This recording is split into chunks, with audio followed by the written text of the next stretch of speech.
سریال یوسف پیامبر رو همتون یادتونه. و دیدید که در علم تعبیر خواب سرآمد همه معبران مصر است. از امروز او را امین خود قرار می‌دهیم. یوزارسیف را از امروز نزد ما جایگاهی مطلق و امانتی بی قید و شرط است. سریالی که انقدر طرفدار داشت که تو ساعت پخشش خیابونا خلوت میشد، اما حالا بعد از 15 سال ما 8 سوتی ازش پیدا کردیم که حتی کارگردان این سریال هم متوجهش نشده بود. سوتی‌های عجیبی مثل رد شدن ماشین از جلوی دوربین، قایق موتوری تو رود نیل، یا این بازیگر نقش ندیمه که کیف دستی مدرن دستشه. حالا که حسابی کنجکاو شدید این سوتی‌های عجیب و غریب و بی سابقه رو ببینید، لایکو بزنید، ما هم انرژی بگیریم. کانال دانستنی روز رو هم سابسکرایب داشته باشید، یا اگه سابسکرایب نکردید همین الان کارهای اداریشو انجام بدید و یه دستم به اون زنگوله‌ای که پایین ویدیو هست بزنید تا با صدای دینگ دینگش کارمون رو شروع کنیم. اول از این سوتی شروع می‌کنیم. قسمت 28م این سریال، جایی که جناب پوتیفار از دست کارهای زنش صبرش به لبش رسید و جونش از از تنش در اومد. اگه یادتون باشه جسدش رو توی این تابوتای مصری گذاشتن و با قایق بردنش به اون سمت رود نیل که توی اهرام دفن بشه. تا اینجا همه چی عادیه، ولی وقتی قایق حرکت میکنه میبینی این چیه دیگه؟ یه قایق موتوری اون پشته که اشتباهی تو کادر میفته و این آقا با اون تیشرت قرمزش طراح صحنه، کارگردان و فیلمبردار و تدوینگر و همه عوامل فیلمو به فنا میده.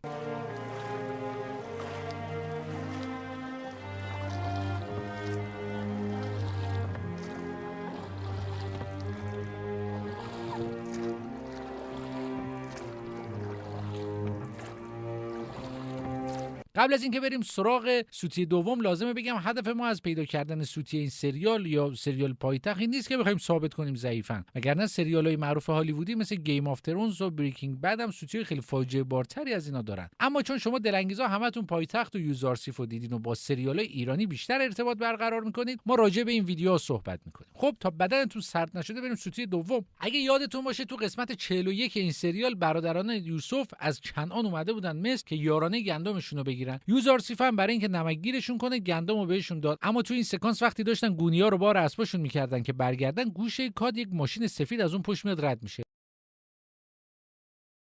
حالا احتمالاً از تعجب دهنتون باز مونده و میگین 3000 سال پیش ماشین کجا بوده؟ ما هم چه میدونیم، لابد بوده که تو این سریال نشون دادن. آن اخماو پولای مردم از معبد دزدیده، باشه یک پژو پارس تیو 5 از آمون خودرو ثبت نام کرد و خرید کرد. اما سومین سوتی تو قسمت 19ام این سریال اتفاق افتاد، جایی که یوزارسیف با توطئه زلیخا افتاد زندان. اگه یادتون باشه وقتی یوزارسیف وارد زندان شد حسابی از وضعیت بهداشت اونجا تعجب کرد و به زندانیا گفت چطوری اینجا زندگی میکنید؟ چرا تمیزش نمیکنید؟ اینجا چگونه زندگی میکنید؟ چرا تلاشی برای مرمت، برای تمیزی اینجا نمی کنید؟ تو اینستا هم این جمله ترند شده بود و میگفتن وقتی مادرم وارد اتاق میشه دقیقاً همینو میگه.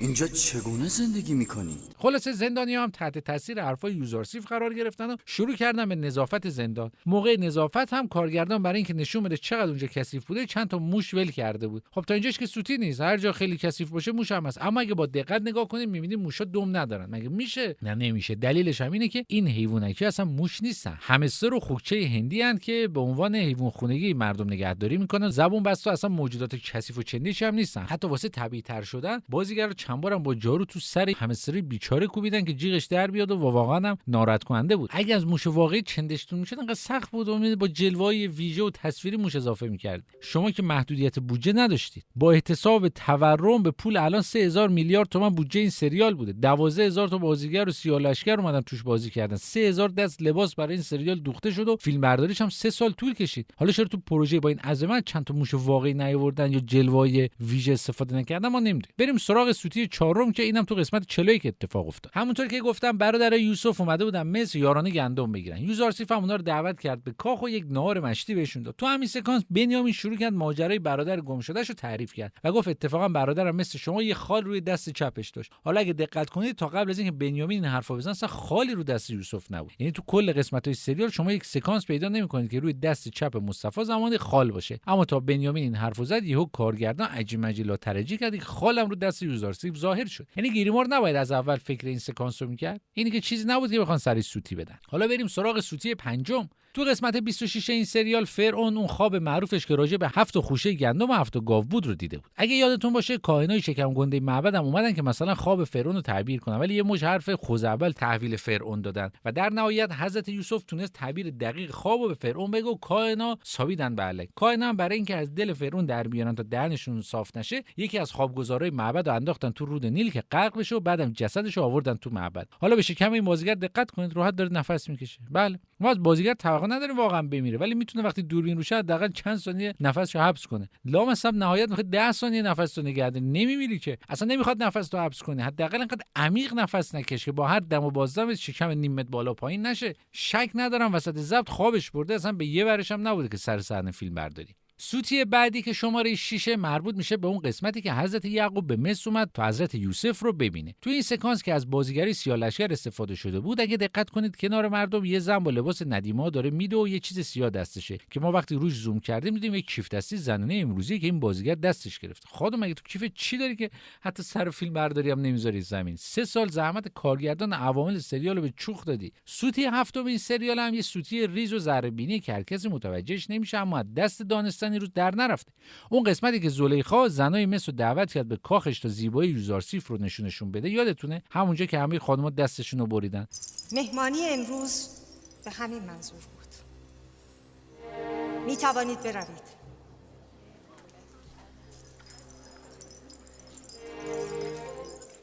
حالا به موهای زلیخا توجه کنید. جلوی موهاش 7 سانت با لبه کلاهش فاصله داره و تقریبا تا بالای ابروش. اما وقتی مهمونی تموم شد و زلیخا پیش پوتیفار رفت، گیریمش کلا عوض شد. اینجا رو ببینید، موهاش کامل رفته زیر کلاه. انگاری دیده چتری بهش نمیاد، یهو رفته جلو موهاشو کوتاه کرد. سوتی شماره 8 هم مربوطه به اون قسمتی که کاهنای معبد به جای اینکه گندم رو با خوشه ذخیره کنن، دونه گندم رو انبار کرده بودن و تمام گندمشون رو موش خورده بود. یوزارسیف هم که این قضیه رو فهمیده بود، داشت میرفت پیش پادشاه که خبر چیز شدن کاهنا رو بده. منظورم زایی شدنه. اینجا داره به سمت کاخ میره، نگاه کنید قشنگ. لابد میگه خب داره میره دیگه، از راه رفتنش هم میخواد سوتی در میره. نه، راه رفتن سوتی نیست، ولی اگه به اون پشت مجسمه دقت کنید، تصویر یه مرد با یک چیز دراز تو دستشو میدید که کسی نیست جز آقای صدا برداری که حواسش نیست، خودش و میکروفونش تو کادره. اینم از این سوتیایی بود که آدم از این سریال خفن با این همه بودجه انتظار نداشت. خب دلنگزا، این ویدیو هم تموم شد. بازم تاکید میکنم سریال یوسف پیامبری که از بهترین سریال‌های تاریخ سینما ایران و نکته‌ای که نمیدونستین اینه که این سریال تقریبا تو تمام کشورهای اسلامی مثل ترکیه و عراق و تاجیکستان و افغانستان و پاکستان و در مجموع تو 60 تا کشور پخش شده و به شدت هم پرطرفداره. هدف ما هم از ساخت این ویدیو فقط سرگرمی بود، وگرنه این سریال نسبت به بعضی از فیلم‌های هالیوودی که تو هر سکانس 5 تا سوتی دارن خیلی خفن‌تر هم شد. حالا بگید شما تا الان چند بار سریال یوزارسیف رو دیدید؟ خودم که انقدر دیدمش که برم مز تو کوچه‌اش گم نمیشم دیگه. اگه هم از این ویدیو خوشتون اومد که مطمئنم اومده، لایکو بکوبید تا خستگی ما هم در بره. کانال دانستنی روز رو حتما سابسکرایب داشته باشید و ویدیوی خفن ما رو دنبال کنید. اگرم تا حالا این کارو نکردید، یه زحمت کوچولو به انگشتتون بدید و دکمه رو بفشارید، زینگ زنگوله رو هم به صدا در بیارید که متوجه بشید ما ویدیوی جدید گذاشتیم و از دستش ندید. 2 تا ویدیو قبلیمون هم الان اومد روی صفحه که با یک کلیک میتونید ببینید. تا ویدیو بعدی هم خدا نگهدار.